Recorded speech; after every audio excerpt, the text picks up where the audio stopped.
భగవద్గీత 2వ అధ్యాయం 7వ శ్లోకం. కార్పణ్య దోషోపహత స్వభావః పృచ్ఛామి త్వాం ధర్మ సమ్మూఢచేతాః యశ్రేయస్యాన్నిశ్చితం బ్రూహి తన్మే శిష్యస్తేహం సాధిమాం త్వాం ప్రపన్నం.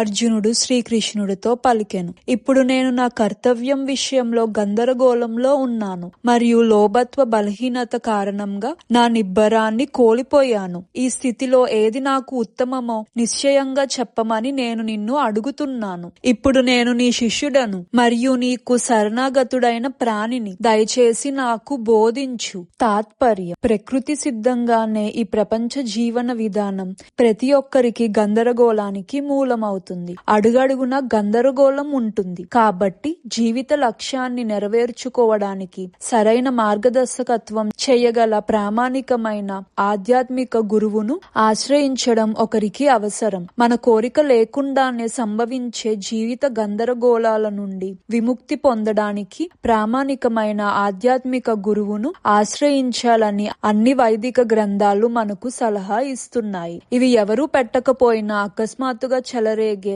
అడవి మంట వంటివి. నిప్పును ఎవరూ కోరుకోరు, అయినా అది సంభవిస్తుంది మరియు మనం దిగులు చెందుతాము. అందువల్ల జీవిత గందరగోళాలను పరిష్కరించడానికి మరియు ఆ పరిష్కార శాస్త్రాన్ని అర్థం చేసుకోవడానికి శిష్య పరంపరలో ఉన్న ఆధ్యాత్మిక గురువును ఆశ్రయించాలని వైదిక జ్ఞానం సలహా ఇస్తుంది.